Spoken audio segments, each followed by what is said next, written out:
Welcome to Matthew Felix on Air, coming to you from San Francisco, California. People who create, people who make a difference. Hope you had a great week. I did. 2 episodes of my new podcast, the radio episodes, Words and Images, came out. As I mentioned last week, the new podcast makes segments from what was my radio show available, which is now this video podcast, available for the first time ever on iTunes and Google Play. As the name suggests, each episode is a 1-hour conversation, one-ish hour conversation with a writer, photographer, filmmaker, or someone else otherwise involved with the written word or visual images. And the first episode this week featured award-winning artist and writer Paul Madonna talking about his All Over Coffee series and his novel Close Enough for the Angels. We also talked about his new series in the Nob Hill Gazette, Quotable City. Then on Thursday, my interview with Outside Magazine founding editor and legendary travel writer Tim Cahill came out, and Tim wowed the show by telling a heart-wrenching story about penguins in the Barcelona Zoo, and he told that story in Spanish for the first time, which I think was the debut in public of him speaking Spanish. So it was really powerful. He also shared his 25-year battle with malaria, which I didn't even know that's how malaria worked. Going deep while writing, and also why dying didn't change much. So Tim died, but it didn't actually change much for him. So anyway, that was a fun episode. We had a horrible connection, but it was good enough that the podcast still worked out, and it's definitely worth a listen. Next week, 2 more episodes come out. So one on Wednesday, one on Thursday. The first features author, writer, and filmmaker Aaron Byrne. And I said author, writer. I meant to say author, filmmaker, and Litwings founder. It's the third thing I meant to say, Aaron Byrne. And we talked, and she's actually the one you probably remember who interviewed me on my first video podcast episode. We talked to her, or I talked with her about her recent trip to Spain, including some of the intense spiritual experiences she had, the writing workshop that she led, and also the film that she is working on, currently producing there. The next day, by the way, Erin holds the latest installment of her Litwings event, and it's going to be another great one. So first off, and I know it's going to be a great one because 2 of the guests have already been on my show, so I've had the chance to speak to them one-on-one. The first one is filmmaker Cohen, and he has a fantastic project. Go listen to my podcast. If you're in the Bay Area, come to the Litwings event Tuesday or Thursday? Thursday. We have 2 events that we're going to talk about. One's on Tuesday, one's on Thursday. Litwings is on Thursday in Sausalito, but Hervé Cohen's project is called Life Underground, and it's a fascinating project. I'm not sure if that's the one he's going to talk about on Thursday at Litwings, but because I know he has some other things going on, but whatever he talks about, it'll be great. Tanya Romanoff is the photographer who's going to be, because there's always at Litwings, there's always a filmmaker, a photographer, and a writer. And so Tanya's going to be the photographer for this installment of Litwings. And Tanya was on my show, but she was on the show in the capacity of a writer. She wrote a great book called Mother Tongue, and it's about 3 different generations of Balkan women. But her first love is actually photography, and so she's going to talk about that. Lastly, Frances Stroh will be presenting her book, Beer Money. And if you're listening carefully, Stroh, beer, you might have already made the connection. She is part of the Stroh's beer family. And I have not read the book. I've heard great things about the book. And the subtitle of the book is A Memoir of Privilege and Loss. And so I think that's going to be a really interesting talk as well. Like I said, Thursday, September 20th at Sausalito Book Passage, and it starts at 6:30. Also on Thursday, my second Words and Images podcast release of it'll be my 3rd and 4th episodes of that podcast come out. I'm mixing them up. So we already talked about Aaron's. So the 4th episode, I already talked about the 3rd, that's Aaron's episode. The 4th is Lorna Mørk, who is a Danish photographer and writer, and she was on my show talking about her recent book, Embody Intimate Photographic Encounters with Women. And it's a beautiful book. I had a great conversation with her about her experience doing the photography that she does. And so check that one out. Also, if you're in Copenhagen on October 6th, Lorna is actually going to be doing a TEDx talk there. And I unfortunately can't make it to Copenhagen. I wish I could. If I could, I would be there because I know that she's going to give an inspiring, powerful, thought-provoking talk. She's, like I said, my interview with her, it was a great conversation. But the talk will be available afterwards online, and hopefully she'll send me the link, and we can watch it from here, those of us who can't make it to Denmark.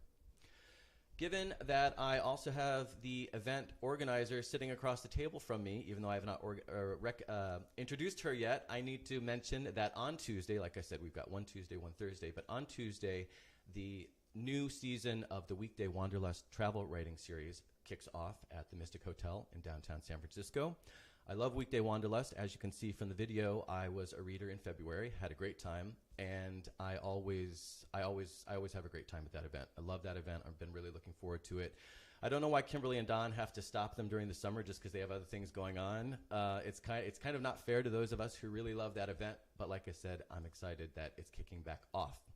And what the focus of this Tuesday's event is going to be Hidden Compasses, the online travel writing magazine Hidden Compasses 1-year anniversary. So again, can't wait, really looking forward to that.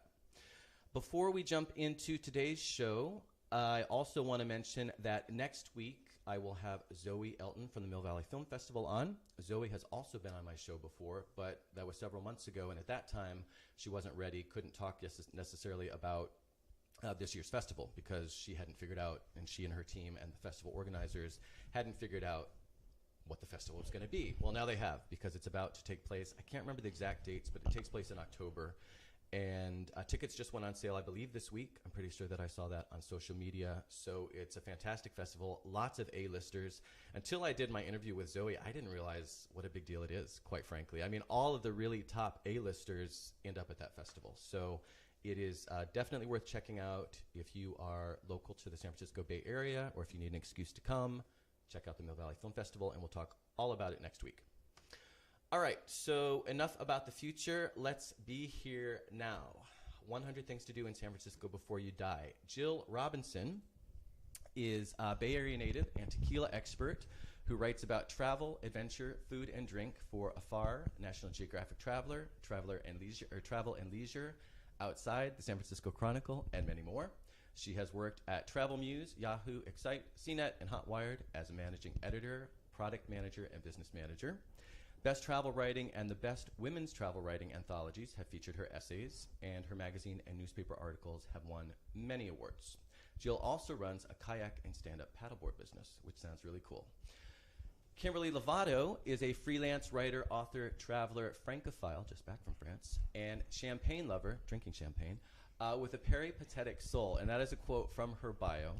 Kimberley writes about travel, lifestyle, adventure, food, and drink in places such as National Geographic Traveler, Virtuoso Life, Everyday with Rachel Ray, BBC.com, basically any other magazine that's out there. I don't have time to read the whole list. Her essays, like Jill's, have won numerous awards and graced the pages of anthologies, again, such as the Best Women's Travel Writing and the Best Travel Writing, which makes me the only person sitting at the table who has not been in the Best Women's Travel Writing. I don't know if Lavinia just doesn't like my work. I don't know what I have to do. Like, everyone here has been in the Best Women's Travel Writing except for me, which just doesn't seem fair. Okay, so let's welcome Kimberley and Jill. Hello. Hi, thanks for having us. Thanks for having us. Thanks for being here. So Matthew Felix On Air has a limited technical resource budget allocation, and so Jill and Kimberley, I'm not sure which camera to look at. There we go. We have to share. Have to share the mic. We'll be sharing. So I mean, if you were able to share writing a book, hopefully you can share a mic. That should be way easier than writing writing the book together. We right? can do that. Easier than writing a bio too. I'm sorry, I couldn't hear you because she was hogging the mic. What did you say? What did you I say? said it's probably easier than riding a bike And too. then riding a bike. Okay, but before we go too far, I do want to mention that we're going to do a giveaway. Yes. I mentioned this on social media. I had the idea, forgot the idea, and then Kimberley said, hey, we should do a giveaway. And I was like, that's a great idea. Why didn't I think of that? And actually, I had thought of that, but then I forgot about it. So I'll put the picture of the book back up. Here it is. I've never pointed anything on screen. It's the reverse. Wait, there we go. 100 Things to Do in San Francisco Before You Die. And the way we're going to do it is those of you who are watching are going to have to listen very closely to the conversation. Of course, you would anyway, because Jill and Kimberley are very engaging speakers. But something that we talk about, something that comes up in this conversation, which I have highlighted in my notes to make sure I don't skip it, will be the question at the end. And then the first person to answer the question at the end of today's conversation will get the book, 100 Things to Do in San Francisco Before You Die. Yep. Okay. All right. So that's how we're going to do it. Okay. So first off, and I don't know who wants to answer this. Whoever, you're holding the mic, Kimberley, so maybe this is for you. Depends on the question. Yeah, but I want to know, what prompted you guys to write a travel book for people who are about to die? Well, I admit the title does put a lot of pressure on. Yeah. I mean, there's a lot to do in San Francisco, and you never know when you're going to die. We really, truly hope that it's not anytime soon. I kind of wish they had put the parenthetical, we hope this isn't anytime soon. Well, yeah, because I thought maybe it's an underserved demographic, you know? It could be. Because this could just be the beginning of a lot of books for people who are about to die. Well, let us know and like to travel. Let us know which neighborhood they conglomerate in, because we'll sell our books there. Okay, all right, outside on the street. That's right. Okay, so that was my first question. But then, in all seriousness, then, how and why did the opportunity arise for you guys to write the book? Because it's a second edition. Yes. So it's the publisher is Reedy Press, and I had worked on another book, Unique Eats and Eateries of San Francisco, with Reedy Press, and that came out last year. I really enjoyed the experience with Reedy Press, and they approached me this year or the end of last year about redoing this, and they had an unfortunate warehouse fire that burned all their inventory. So the first edition of this book was written in 2014. They approached the first authors on redoing the book. Those authors said no, so they approached me, which I'm really happy about, but I said I would only do it if I could tag team it with Jill. Yeah. Okay. And how do you guys know each other? Through the travel writing sphere, I think. I think we met at, sorry, I'm talking over.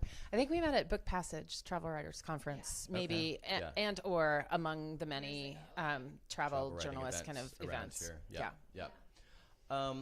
So you did just mention that someone else had already done the previous version. So I'm just wondering, as you guys went and looked at the new or at that version, what were some of their major mistakes? You know, what are just some horrible things that they did that you would just say, I can't believe they did that? I didn't really look at that. I did buy the book, though. And so one of the first things I did when Kimberley confirmed that we were writing this one together, I bought the first edition, and I looked through it for a couple of reasons. One was just to see what the structure was like, to see how they lined things out. And another was to just get a general idea of the things that they listed in their 100. And then I put it away, and I think it's still in the closet where I put it, which is not to say that it's not a good book to read. You thought it was lame. No, you just thought it wasn't I didn't worth want to your time. read it and have their words in my head and then accidentally not thinking, write something similar and make it seem like I'm doing something different than completely redoing the book for the second edition. Right. So well, and that brings up a point that I actually, and this question is specifically for you, Kimberley, given that you had already written a book, The Unique Eats and Eateries of San Francisco, for the same press, and given that you have a food section in this book, I'm guessing that you probably just did a lot of copying and pasting, right, from the food book into this book, before just to I save answer time. That, I do want to say that the publishers had great things to say about the first edition. They really loved the writing, and they did approach them first to write it. But I did what Jill did. Yeah, but it just seems it must have been really flawed, you know. Okay, I'm kidding. I don't know who wrote the first book. I haven't seen the first book. This is all in the spirit of good fun. I'm sure the first book was amazing, and they had other stuff going on. They had other stuff like you going said, they on. approached the first authors first. So but all in good fun. You know, they and the structure was given to us, so the structure is exactly the same.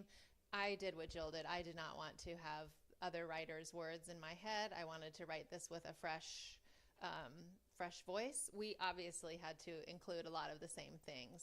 You're not going to write a book about San Francisco and not put the Golden Gate Bridge or cable cars or the ferry building. So there was going to be a lot of overlap. We knew that. So I did exactly what Jill did. I put the book away.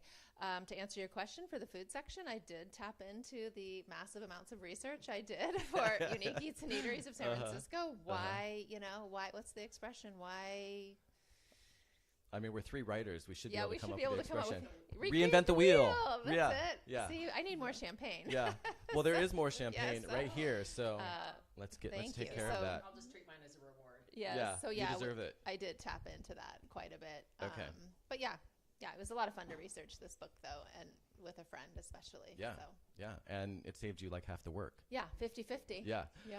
So just quickly, I like to look at Wikipedia whenever we're talking about a place. I like to look at Wikipedia and just throw out some facts. So last week I had Nahid Fatahi on. I talked about some of the facts related to Afghanistan that were interesting and new to me. Hopefully they were interesting to others as well. Just a quick thing. I didn't have a lot about San Francisco that's on Wikipedia that's not already known, but I did think that in the context of this conversation, it was interesting to note that San Francisco, according to Wikipedia, has the 5th highest number of foreign tourists of any city in the United States. Those are foreign tourists, and is one of the top 20 destination cities worldwide.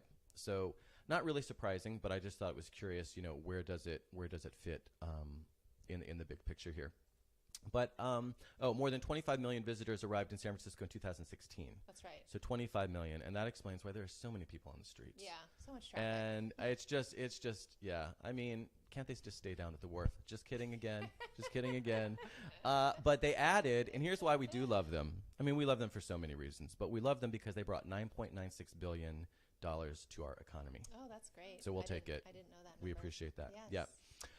Back to the book.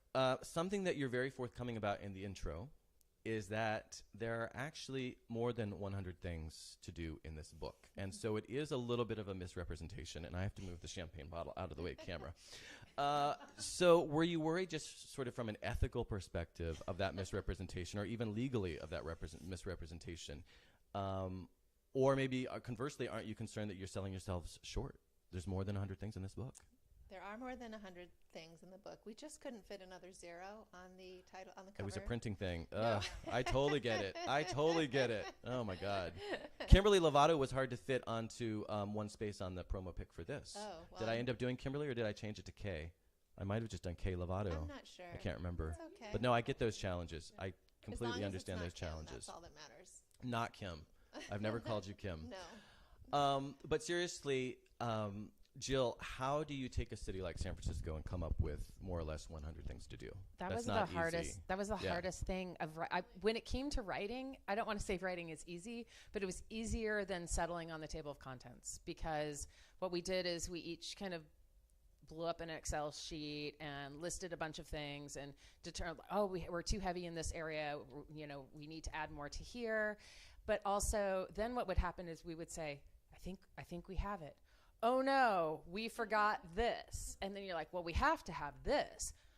Then what do we take out? Right. And so that's how we kind of came up with peppering those things into the text. So realistically, there's way more than 100 things in the book. Yeah. And we put them in contextually where it makes sense. So that's, it's not false advertising. We're giving extra for free. It's a bonus. It's, now with 20% more content. 20%, exactly. You should put that on the cover. Now with 20% more content. Yeah. That'll be the pre-holiday edition. That'll be the pre-holiday edition. Sure.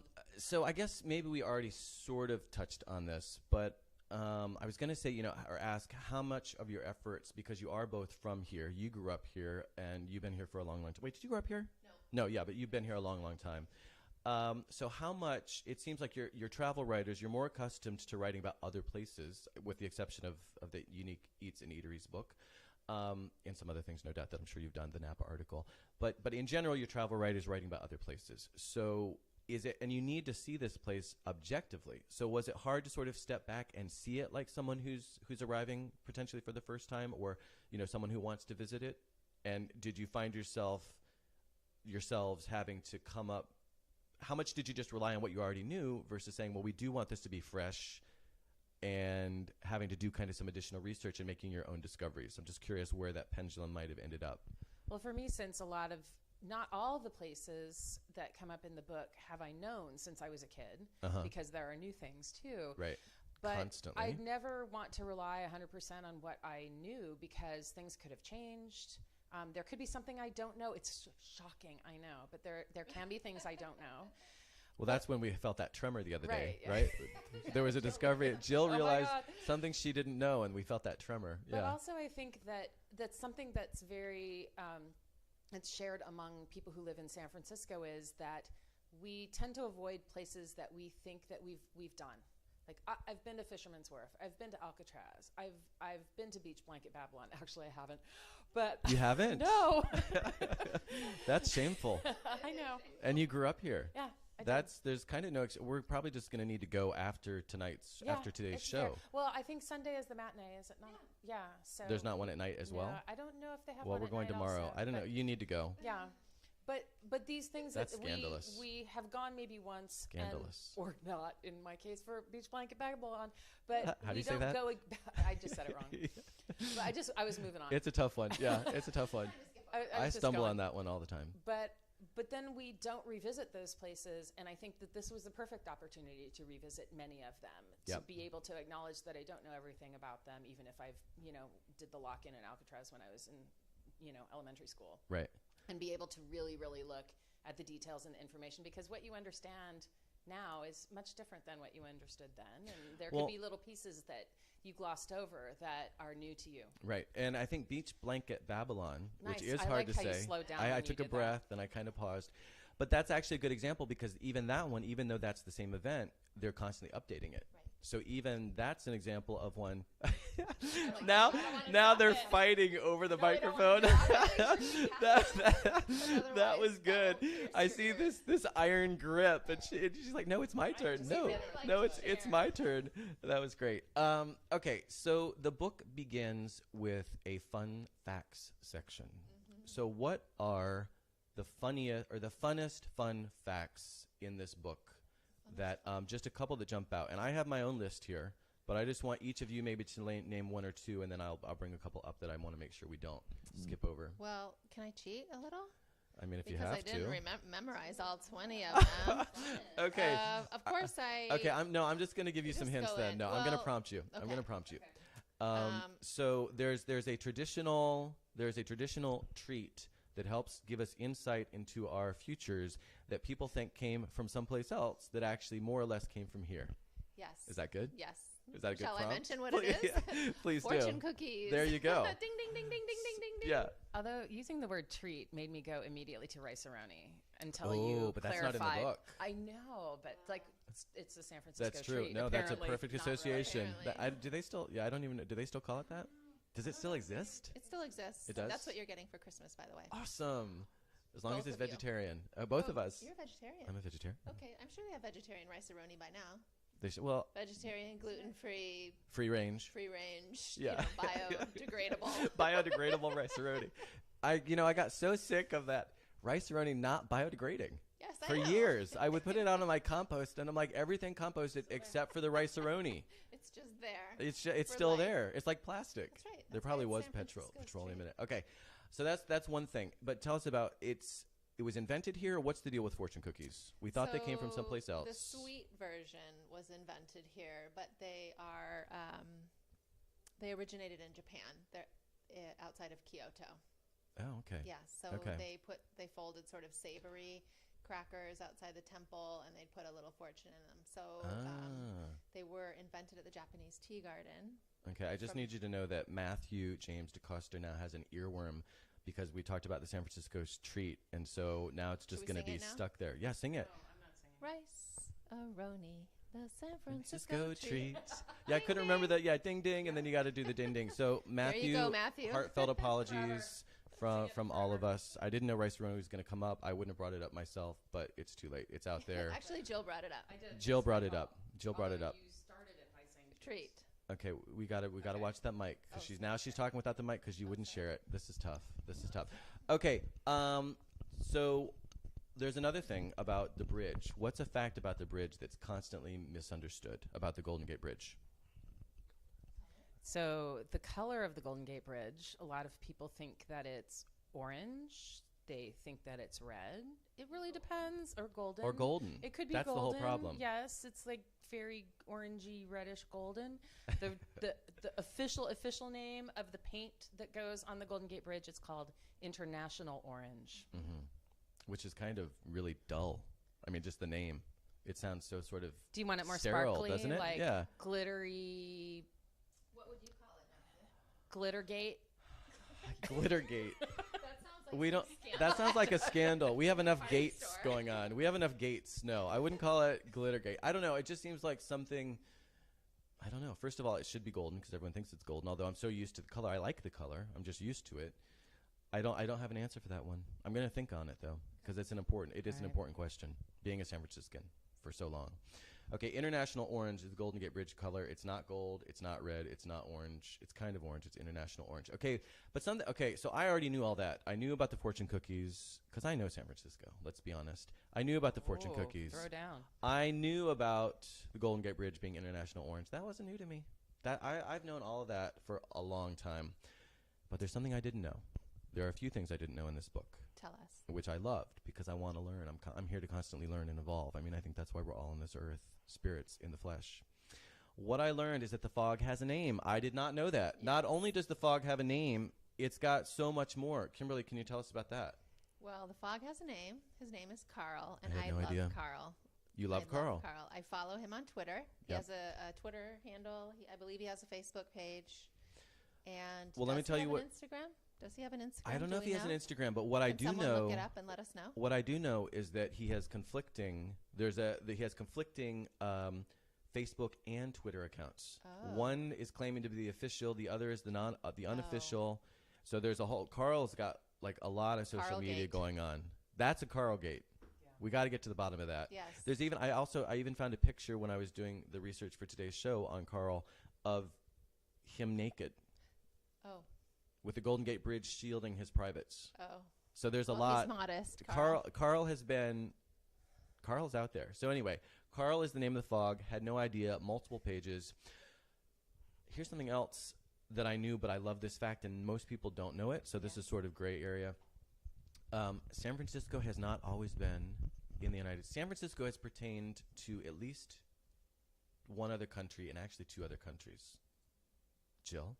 She's giving me a blank stare. Yeah. Mexico. Yes. Spain. Right, in Spain. Yeah. Yeah. But most people don't realize that. So this is another Wikipedia moment because I think I love this. Yeah. We're waiting for the trick questions. Yeah, no. So it used to be part of Mexico. People don't realize that. But in Overland, I think a lot of people probably realize that. But what people probably don't realize is the Spain part. So an overland Spanish, this is from Wikipedia again, overland Spanish exploration party led by Don Gaspar de Portola arrived on November 2nd, 1769. 7 years later, Spanish established the Presidio of San Francisco, followed by a mission San Francisco de Asís, Mission Dolores. But upon independence from Spain, the area became part of Mexico. So when it was Spain, the Viceroyalty of New Spain was an integral territorial entity of the Spanish Empire established by the Habsburg Spain during the Spanish colonization. It included what is now Mexico, which we knew, but plus California, Nevada, Colorado, Utah, New Mexico, Arizona, Texas, Oregon, Washington, Florida, and parts of Idaho, Montana, Wyoming, Kansas, Oklahoma, and Louisiana. Yeah. So I didn't realize that it was that far flung and that it was actually all of that was considered part of Spain. So that's just a little bit of historical information that I found interesting. Okay, moving on from the fun facts. Oh, yeah. Okay, so what about the Mai Tai? That's you. Oh, dear. Yeah, well, rumor has it was invented in Emeryville. Yeah. So. But what is a Mai Tai? I know the name. You know I know it's a mixed drink. Do you guys know what a Mai Tai is? I know it's a thing. It's got rum and, juice. So none of us actually knows. I don't drink Mai Tais. See, I don't either. I don't do mixed drinks. I don't make them. I only drink them. So that's fair. I don't know. That's fair. Fair enough. Ditto. She got us most of the way there. Yes. Okay.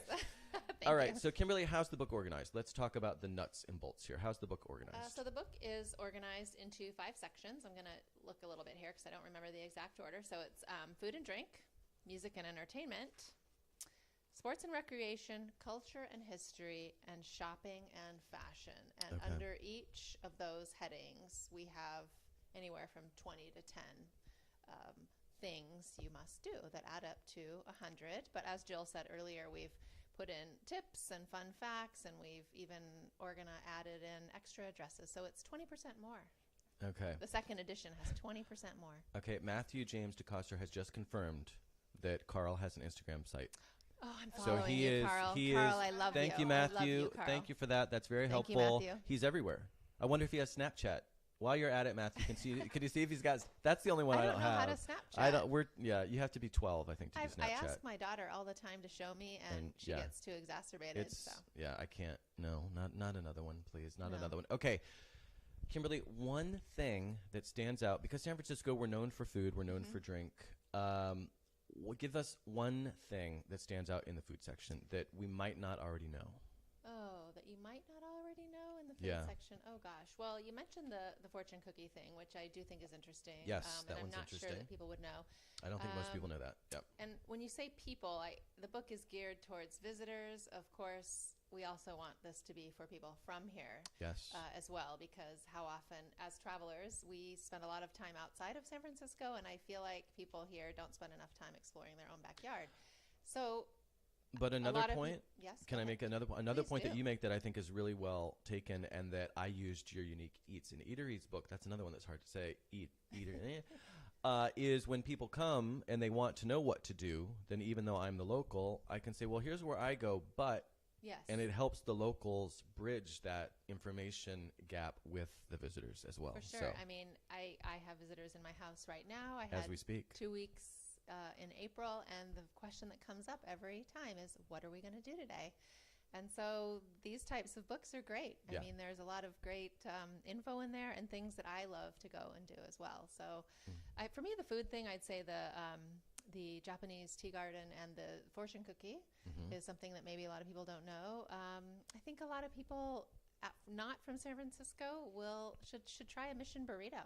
The Mexican food here is amazing. I mean, I travel a lot. Jill travels a lot, and the first thing I crave when I come home is a burrito or a taco. And sometimes I call them in from the airport. And call them in from the airport? Because, wow, that is an addiction. Yes, it's an addiction. There are worse addictions to have. People from California have guacamole in their veins. So. Yeah, I think you say that in the book. I probably do. You do. You say that in the book. Yeah, so I'm a cliche. What can I say? No, it's fine. It just shows that I read the book. Okay, but here's something. Who did the thing on Irish coffee?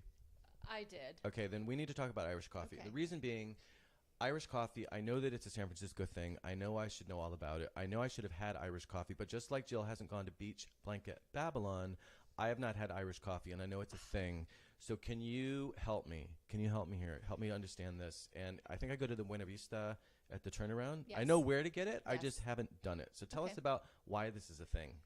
So, I mean, the Buena Vista's been there for a really long time, but the Irish coffee put it on the map, and I am going to tap into Jill here because she knows a little bit more about the San Francisco columnist who had discovered this drink in Ireland, I believe in Shannon, and brought home the idea for this drink. And I'm going to let Jill tell it because she tells it a little better. Take it away, Jill. Are you having me tell the story? Yeah. Oh, okay. If Kimberly can't handle it, I mean, I appreciate her honesty. The columnist is Stanton Dellaplane. So he, not as notorious as Herb Cain, but at the same time was, a pretty major San Francisco columnist that talked about the city and what was going on.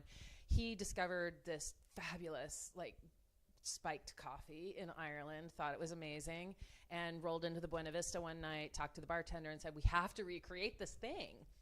So they spent supposedly all night, but I think it's because they were tasting it, and it probably could have taken an hour, but for all the tasting. Right.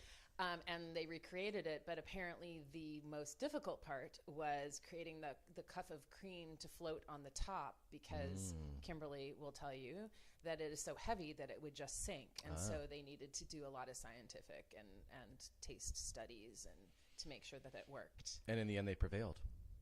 In the end, they prevailed. They did the highly scientific thing of frothing the cream. Well, all that matters is they figured it out. Sometimes the best answers are the simplest answers, right? Matthew, they figured it out. They make 2,000 a day, and you need to have one. Wow. So maybe after Beach Blanket Babylon, which is walkable distance. We'll go to Buena Vista. And it's even downhill. Yes. After Beach Blanket Babylon, we'll go to Buena Vista. Okay. Muy bien. Tongue twister. All right.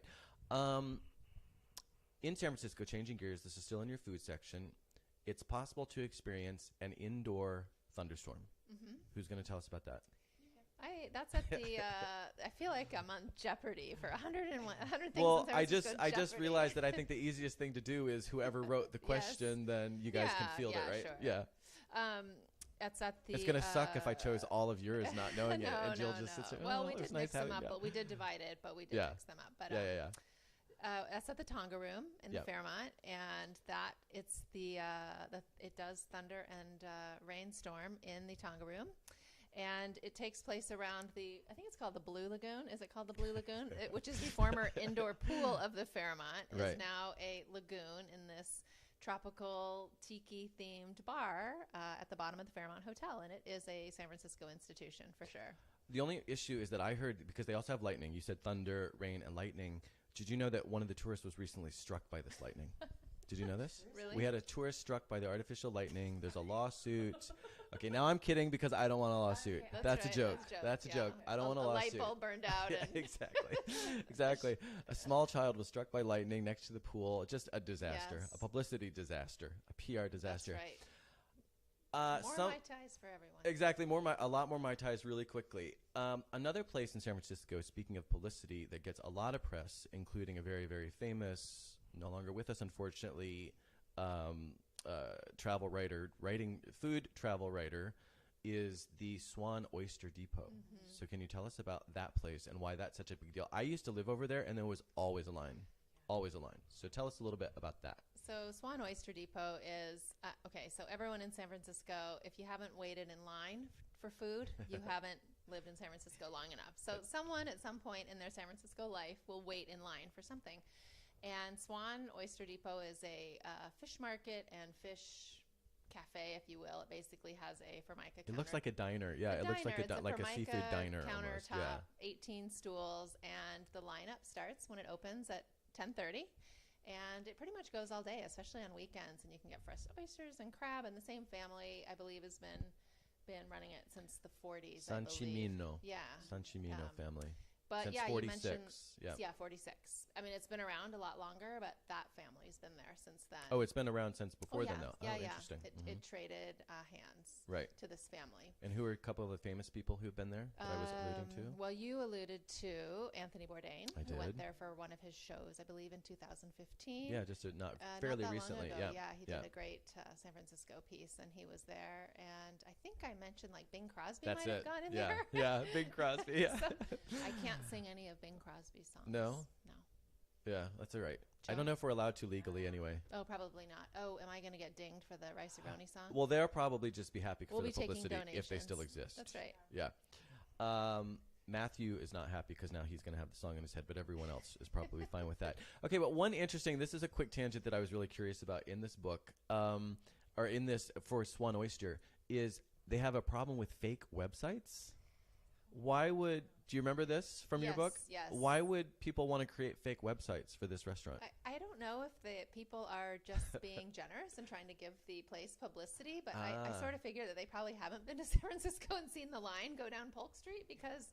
So you think they're doing it with heart? I'd like to think so, Matthew. Yeah, You know, more people should do things with heart, so I'm going with that. Okay, all right. But they clearly state next to their big board in the restaurant that they do not have a website, and they make. Oh, they don't have a website at all. They don't. Oh no, they make it clear that if there is a website out there, it's fake. It's faux. It's faux news. It's faux news. Interesting. It's faux seafood news. Interesting. Okay, I had no idea. But the websites don't say anything bad or anything. They just say, okay, you know, it's go not here. like place your order here and pay now, and then you get there and I'll there's deliver it to you. Right. Well, that's why I was figuring out, like, is this a scam? So it's not a scam. Oh, it's yeah. just Oh, it's a fake. good idea. Yeah.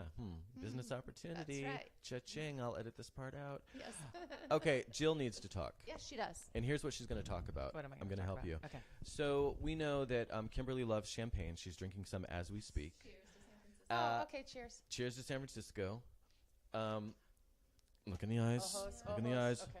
Mirar en los ojos. Regardez dans les yeux. Merci for speaking French. But you're a tequila expert. I said that in the bio. I am. Yeah. And do you actually like have some sort of degree or certification, or you just drink a lot of it? I am. Yes. Yes. Yes to all above. I am a ninja demi-goddess of tequila. Wow. And that's having already gotten my master's and doctorate in tequila. Not real, but in a particular institution, it is real. okay. There's a story there. There's a story there. Sadly, we don't have time for that one. I can tell. That's okay. But tell us about tequila in San Francisco. Apparently, we have a really great tequila The story place. wraps into this. So in the avenues, or in the Richmond, on Geary Street, there is a restaurant called Tommy's Mexican Restaurant, not to be confused with Tommy's Joint. Oh, see, that's what I was thinking. I was like, it's not out in the Richmond. People will say Tommy's, and they go, oh, yeah, Joint. No, not that one. I made the mistake. Mexican restaurant. I made the mistake. And so it has been there since about 1965, serving fantastic Yucatecan food.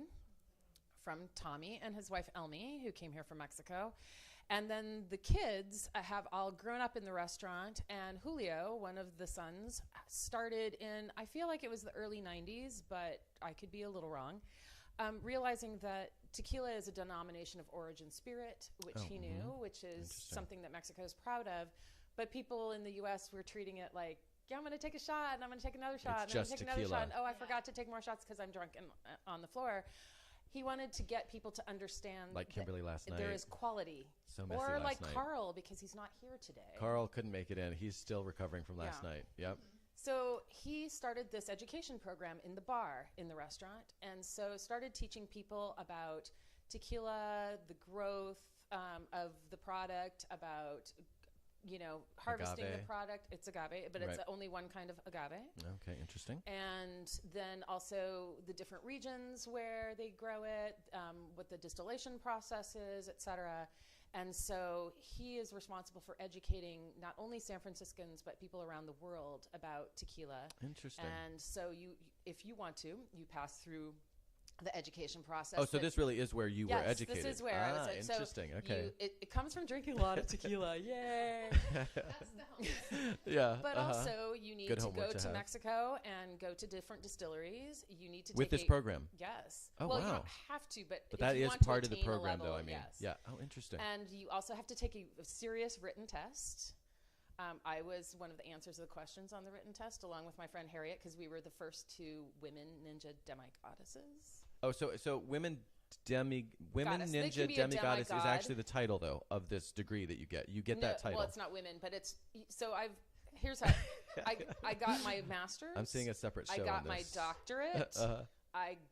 I became a demi-goddess, and then I was bored.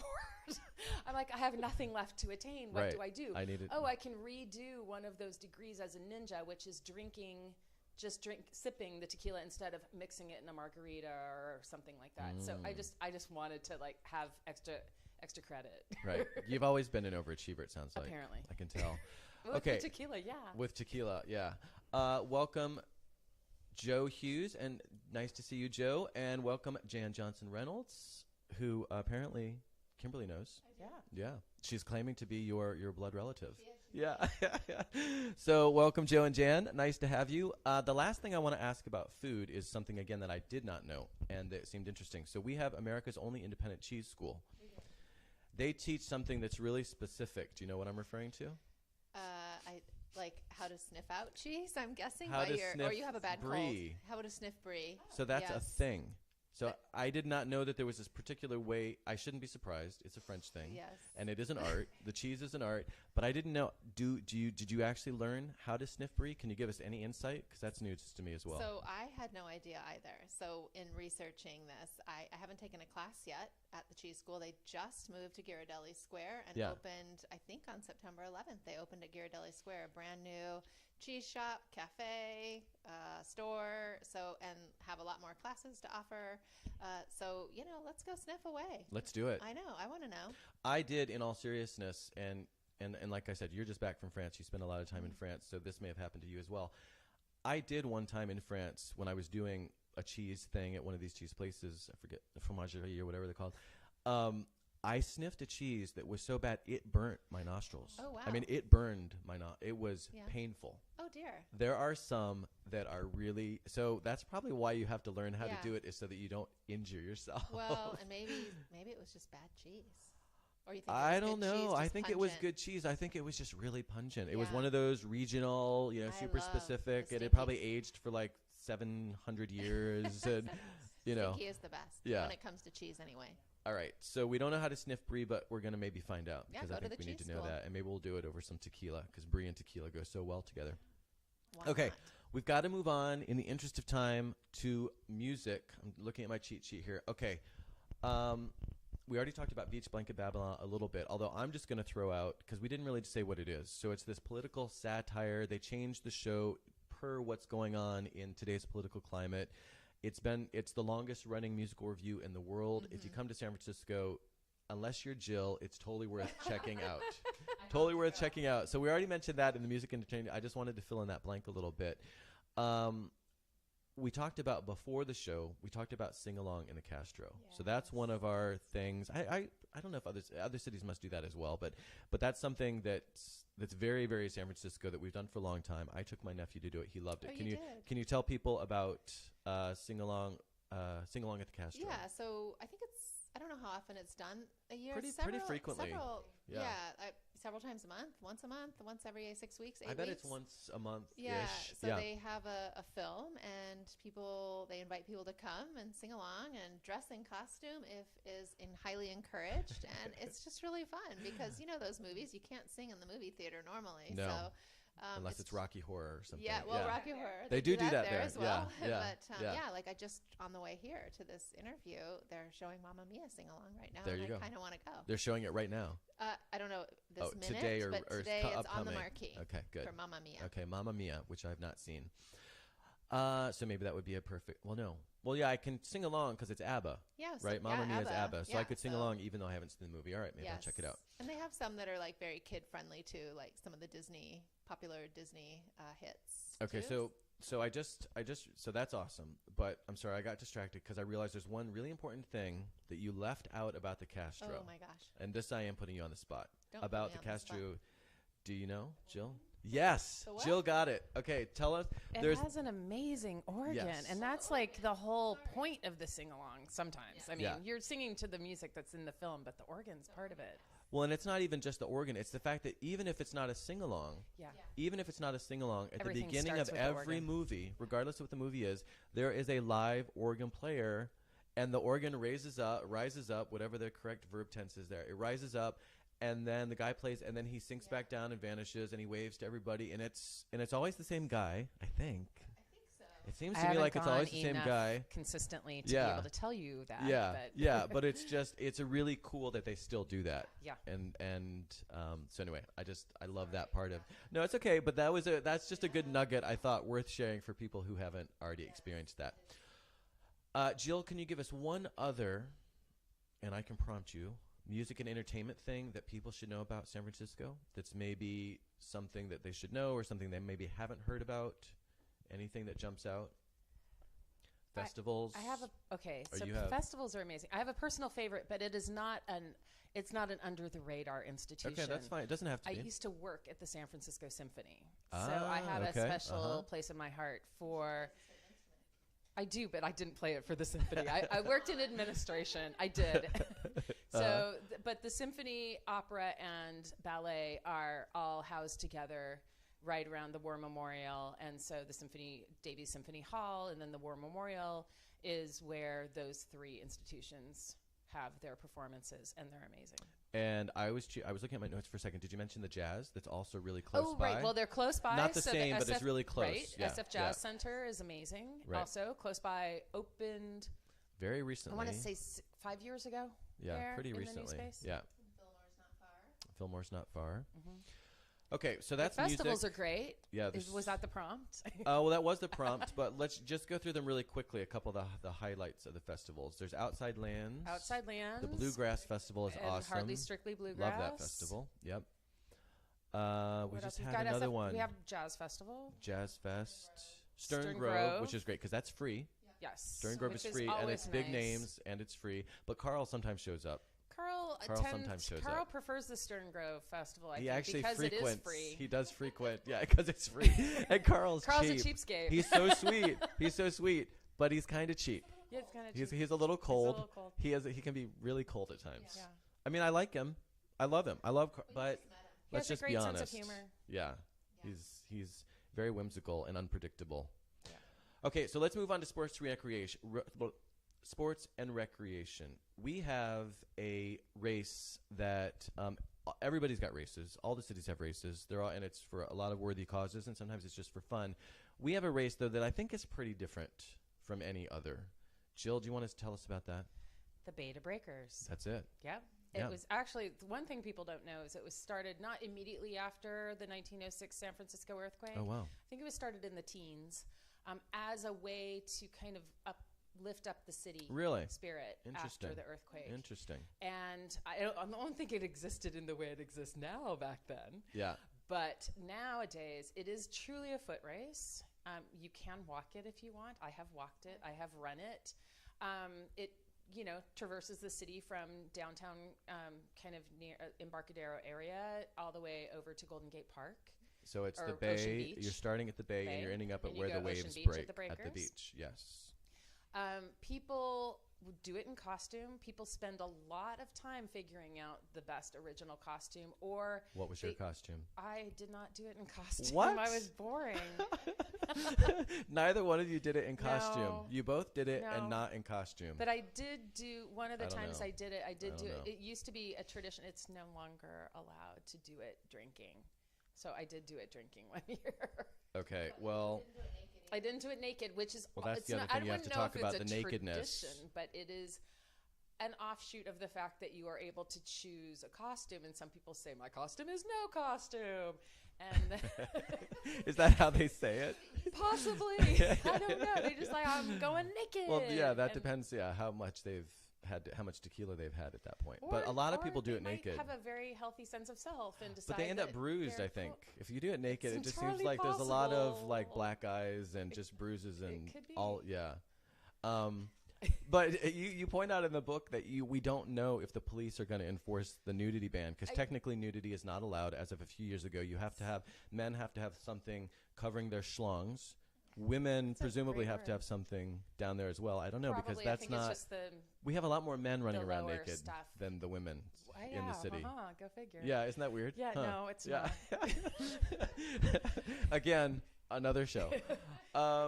It is true. I talked to the official Beta Breakers folks to find out, how do you say people run naked but maybe think about not doing it without telling them not to? Yeah. And they say it's fine if you say that people do it. It's just we have no control whether the police are going to enforce the nudity So you're ban. welcome to give it a So shot. go for Don't it. blame us if.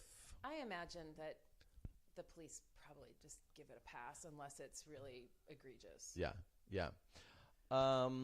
Okay. I'm looking at the time here. One thing I want to talk about, and this is again something that everybody knows about, but it like the bridge, but it's so central, literally and figuratively, to the city, to what's going on in the city, and that's Golden Gate Park. So can you maybe, Kimberly, can you just give a quick overview of the park, and then I have some facts, because I loved some of these facts about the park. So Golden Gate Park is one of my favorite places in the city. In fact, I met Jill the other day at Outer Lands, and on the way home, I did my little roam through the park, because it just brings me a lot of peace. Yep. It's a big park in San Francisco. It's bigger than Central Park in New York. It is. We recommend in the book that you spend an entire day there, and you truly could. You could spend a whole Easily. weekend there. Yeah, definitely.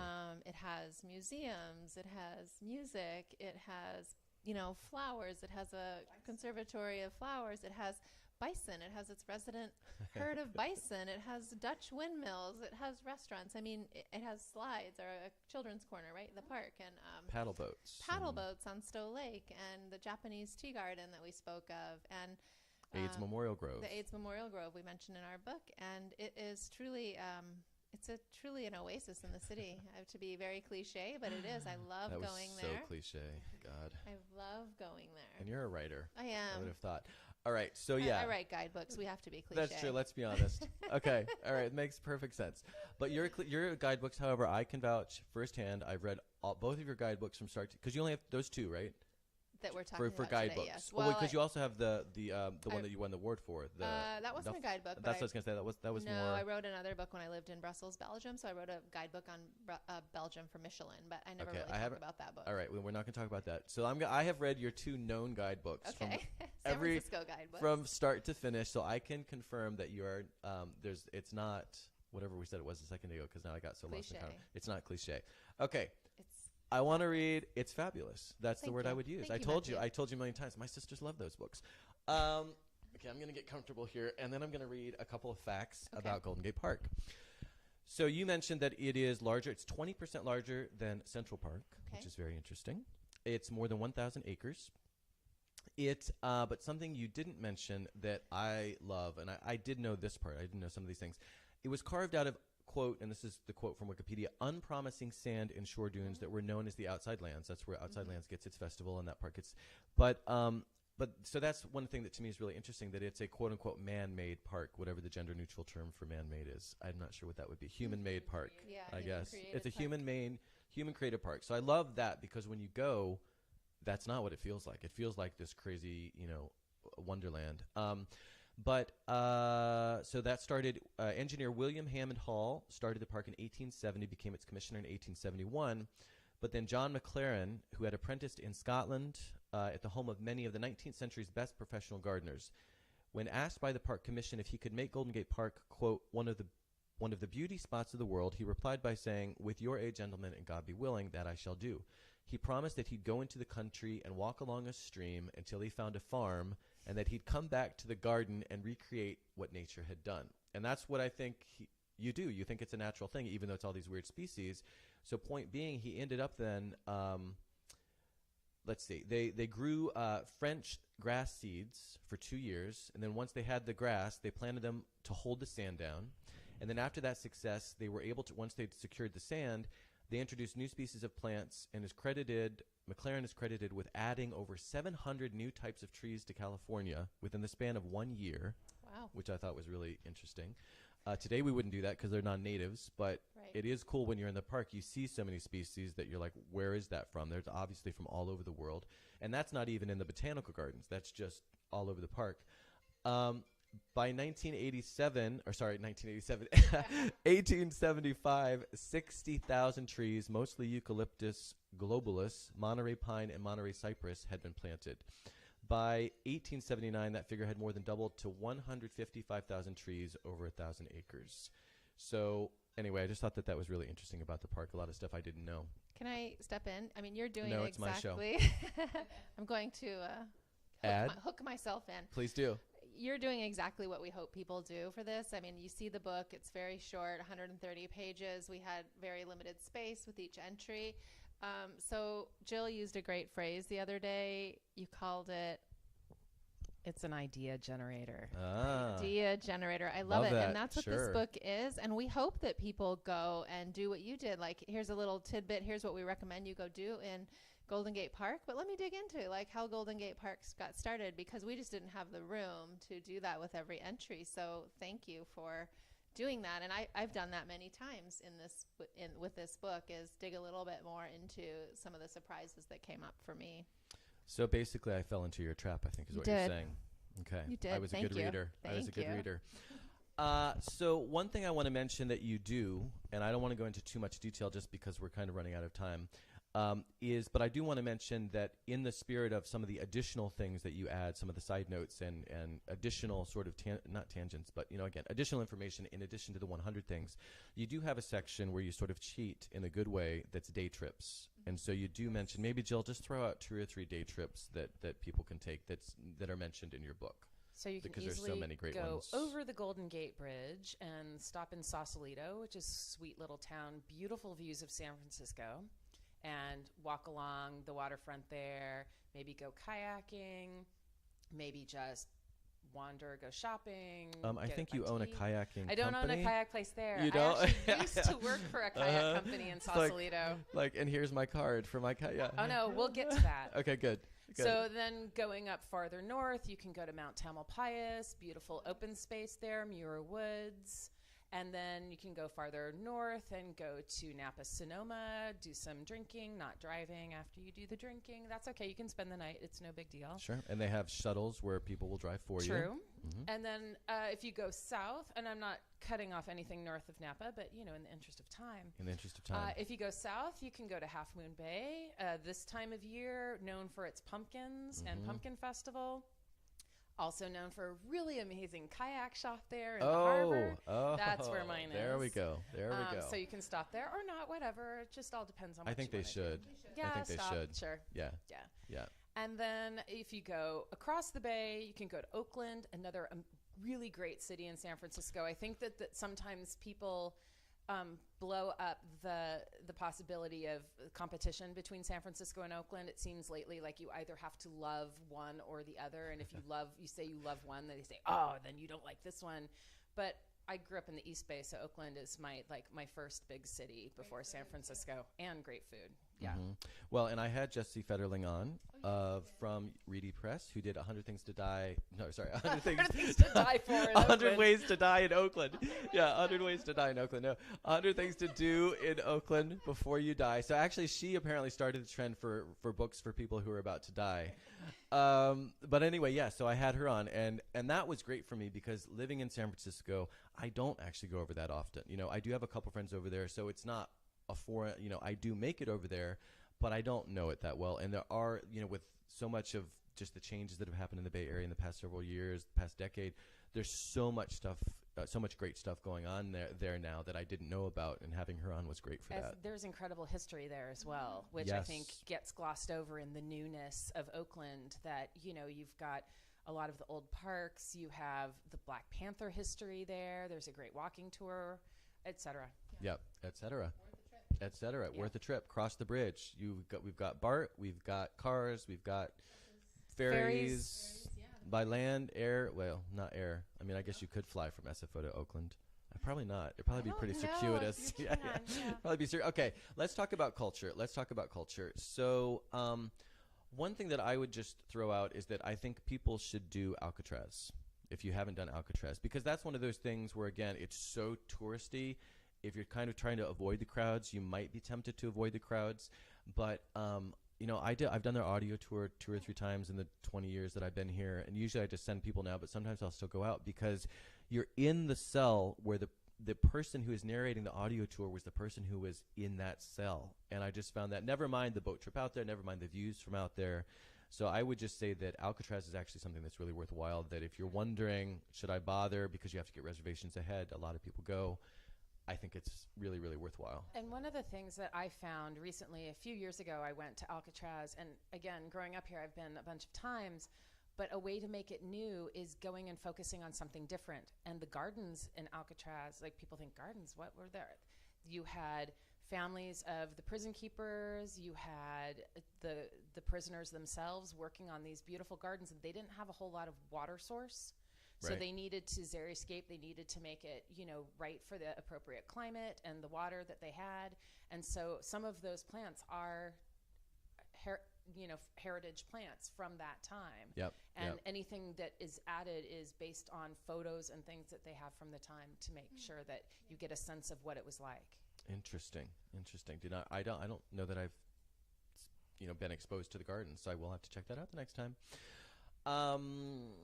What is the Barbary Coast Trail? Now, I asked that because I've seen the plaques all over. I know it's a thing, but that is one thing that, even though I know it exists, I don't actually know what it is. And that's in your book. Oh, I don't care. Uh-oh. Okay. Oh, now they're... Oh, no, I'm trying to share. I'm trying to, like, even it up 50-50, okay. right? All right. So you wrote it, but you thought maybe it was Kimberly's turn. Why not? Or just that she tells it well. Sweet. That's so sweet. Yeah, But you guys so really do work well together, don't you? Yeah. But San Francisco has a rich history in the gold rush, and prior to the gold rush as a huge shipping port. A lot of times when you're walking around the financial district and kind of Embarcadero area, you think, hey, this is really great. It used to not be there because it is all landfill. Underwater. Right. And in fact, many places in that area of San Francisco, they have, as they've excavated and built buildings and things like that, they have discovered ships that were buried there as part of the landfill. And so the Barbary Coast Trail is, I think it's 180 plaques that talk about the history of the area. Maybe it's a specific site that has a rich history that you want to learn about. What was being shanghaied like?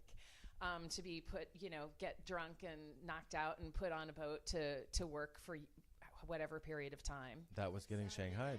That was here. Oh, so you horrible. Could get shanghaied here. And you were Yikes. essentially working as crew. You didn't volunteer, you were volunteered. So it was slave labor. Yeah. Wow. Something to be proud of. So exactly. No, we have a lot of those. Right. But then also, it used to be rougher. It used to be a lot rougher. Drinking of the time, brothel stuff, even why am I spacing out on his name? Norton, Emperor Norton. That's a spot on the trail. You actually see the outline of what was his house or his palace. Yes. And so okay, well, now you just mentioned who he is. So, Kimberly, can you tell us who Norton is? I can't, actually. Oh, is that Jill's? Yeah, I mean, Okay. I would have to Jill, who really is know Emperor that Norton? Offhand, essentially a personality of the time that was probably, larger than life in his mind and also in his actions. And he was quite popular, in fact. And I think he declared himself emperor. That's the thing. I believe it was for the country. Of the country, but though. Of the whole country. But it was only like a period of time where this wasn't worked. There like a decree in the local paper? Yeah. But the point is, the whole center of power in the United States very briefly shifted to San Francisco for a day. We ruled the country for a day. I didn't realize it was just for a day. At least he was. I think it was a short. I mean, I think it's acknowledged that lasted a short period of time. But when he did eventually die, I probably didn't do the 100 things in San Francisco before he did. He might have done more. He ruled. But he had such a following show up to his funeral that it was. I don't remember the numbers, but it eclipsed pretty much anybody else of note at the time. Wow, that's touching. God love him. Okay, I learned something about Coit Tower that I didn't know. You dispelled the myth. What's the myth and what's the reality? Who wrote Coit Tower? So the myth is that it is modeled after a fire hose nozzle. It looks like a fire hose, and the woman who donated, or it's in her honor, she hung out at the fire station. Yes. So it kind of adds up. So I need to know how you can tell me that that's not really a fire hose. So the romantic story is that it's a fire hose. We love Go the ahead romantic and believe story. it. It's fine. Yes. Just in research, because I knew that was a story. I didn't know if it was true or not. But in research and looking up Lily Coit and her history and the fact that she was kind of badass of her time. Like, she would dress like a dude and she would go hang out at the pool halls and hang out with the guys. Because she wanted to gamble, is what you say in your book. She wanted to gamble, she wanted to drink, and she wanted to a lot of live vices. the non-staid lady a lot life. Of vices. Yeah. And she also volunteered to work with, forget the fire engine company number, might have been I feel like it was five. Oh, no. A number. And she had come into a lot of money, and when she died, she left quite a bit to San Francisco and wanted it to be used so that people can enjoy the city as she did.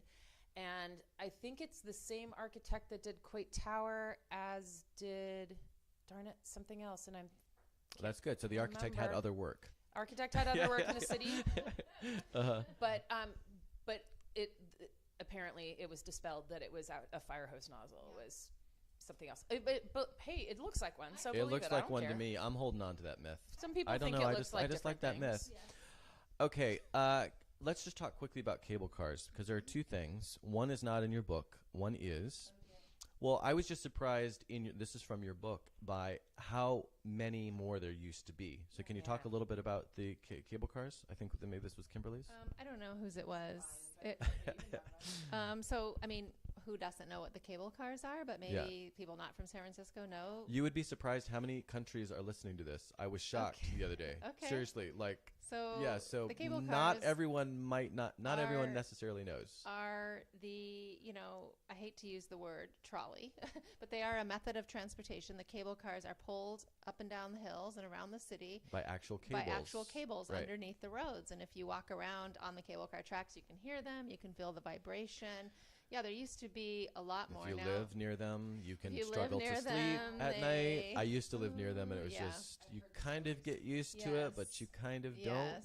I think about that on Hyde Street. Yeah. When people are going down, I think about those apartments right there. Exactly. Thinking, whoa. Exactly. But I lived it. You have to ride a cable car when you're here, and it's a really great way to see the city. I mean, they cross like the Powell Hyde Street line. I love that it goes from Powell Street down to right by the Buena Vista.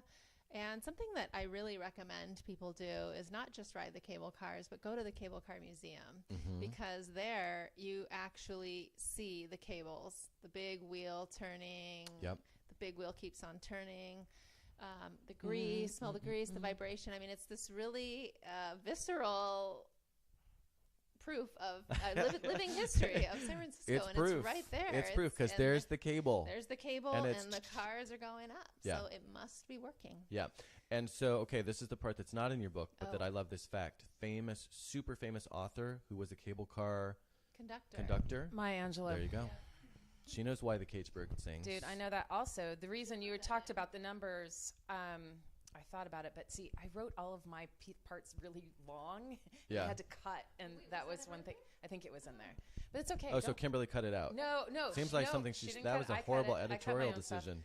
Horrible editorial decision. Yeah, but one of the reasons that the numbers are not as they used to be, cars.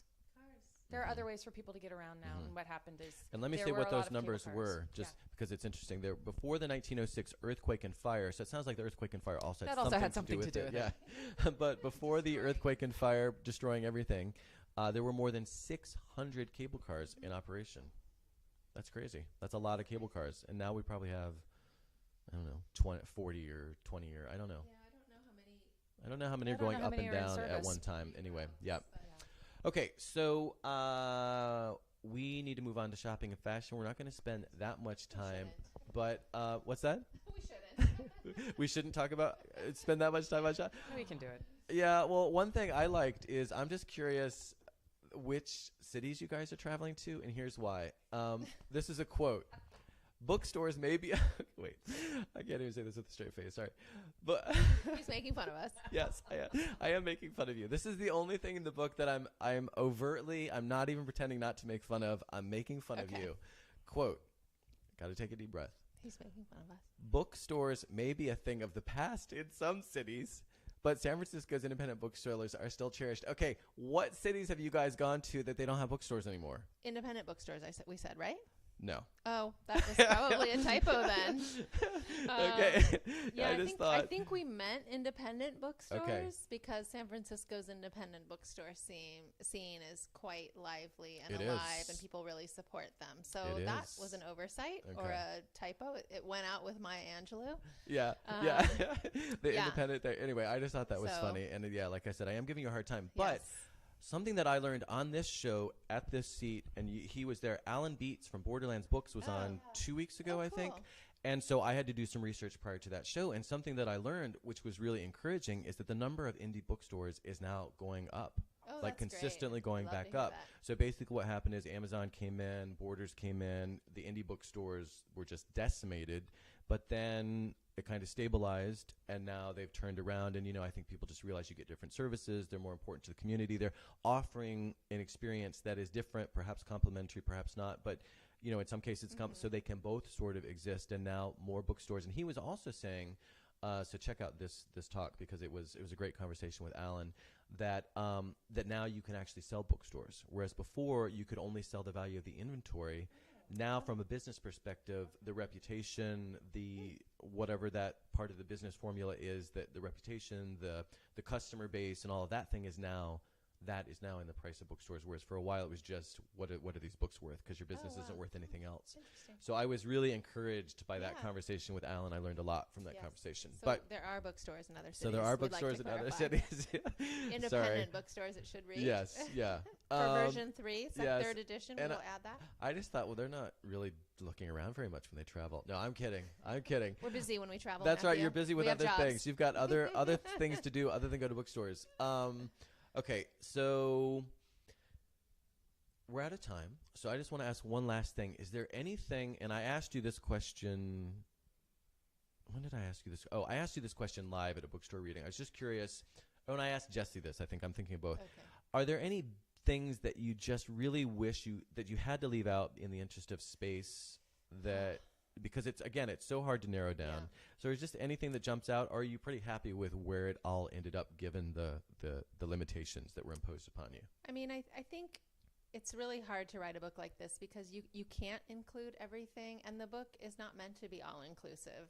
I'm going to use it again. It's an idea generator, a curiosity buster, take the book and go dig around, go walk through a neighborhood and start at the place we recommend and look around. I wish we could include everything. I can't think of, I wish we had included the word independent in Maya Angelou fact. There's that. But I can't think of anything. We really did try to offer a lot of variety. Yep. But we did not intend to be all-inclusive, and there's no possible way we could have. So I know it's cheating the answer to the question, but I don't know how to answer that. I would love to have the book this thick. I think you could write 1,000 things to do. Yeah. But I'm sure Jill might have an answer as well. Well, I'm going with Kimberly's answer. Okay, But fair enough. also, there are some that I felt like I really wanted, but I knew that it just wasn't going to fit, like Carnival. Yeah, that's a good one. I felt bad not including Carnival. It's not because I don't care or that it's not as important as the things that made it in, but it just... Do you think you're culturally insensitive? I mean, was that a lack of cultural sensitivity entirely not to include possible. Carnival? Yeah, because it's a great event. Yeah. I know, Carnival's great. I mean, imagine that you're one But of the also- you're one of the Carnival organizers, and you pick up this book. You're all excited. You can't wait to see and you're not mentioned. And you're not there. Imagine how that feels. We don't have Litquake in there. I know, and Matthew did shout that out too. It was mentioned briefly. Yeah, that's right. We did mention it. Did you have a whole thing on Litquake? Yeah, I'm going to tell you. Okay, tell me if Okay, I we know. think Litquake Okay. is included in. We're doing the research right now, except we don't have time, So for, we the don't have time research. for the research. So maybe hey, buy the Kimberly book can and do. look it up. Okay, Kimberly can do the research while Jill is talking. It's time for our giveaway. Okay. Oh, it is. Okay. It's time for the moment that everyone online has been waiting for. I pray that one of you remembers the answer to the question. Jill, would you like to ask the question? So, well, I have to re-explain, I guess, how this works because some people did tune in after we got started. So the way this is going to work is. Can I interrupt? Okay, can you give her the mic while she's interrupting? I'm interrupting to say that we do have Show Your Love for the Written Word at Litquake as one Okay. of our standalone All right. entries. All Okay, right. good. Read So, the book. no, I didn't read it.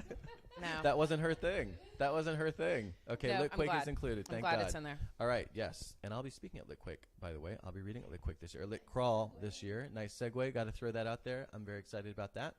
On the 20th. Oh, we just got some love. I never seen that before. I got love. I'm guessing that was from Matthew for mentioning Litquake. Yay. Yeah, okay.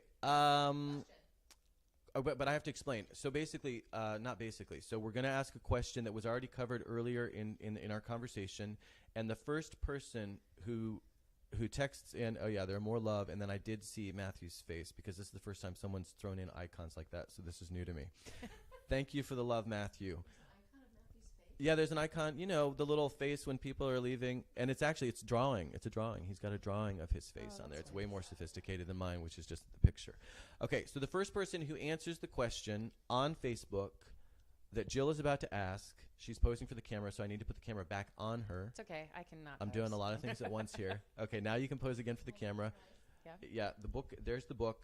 We'll do a little Jill, Hannah. what is the question? What is the official name of the color of the Golden Gate Bridge? Okay, I'm waiting to see. I hope someone writes in. Tell my Aunt Jan to write in. Aunt Jan, you're supposed to write in. Kimberly is telling you to write in. We want to give away this book.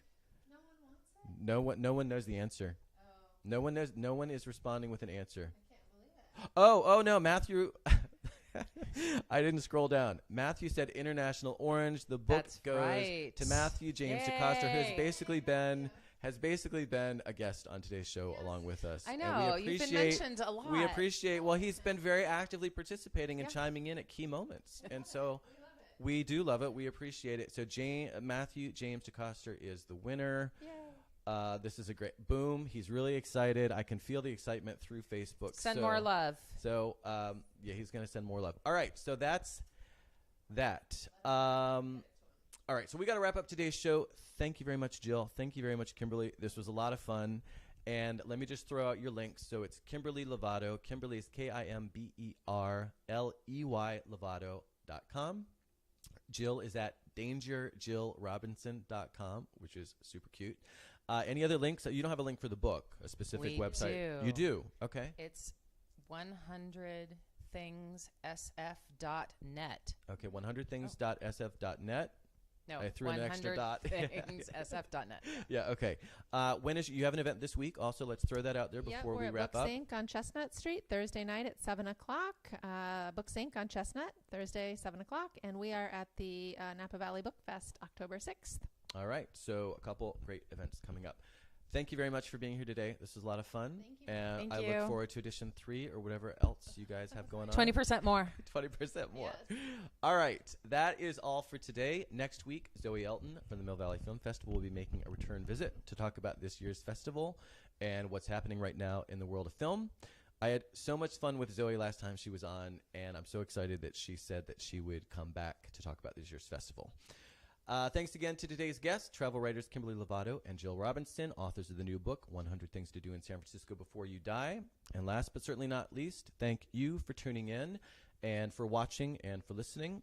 If you like the show, please share on social media. Please subscribe. Please rate and review. That is the only way the word gets out, and I really, really appreciate it. Last but certainly not least, for more about me, my website is MatthewFelix.com, and links to my social media, books, podcasts, and all the rest can be found there. If you have any comments, ideas for the show, or just want to say hello, you can email me at felixonair@MatthewFelix.com. Thanks again for watching and listening, and have a great week.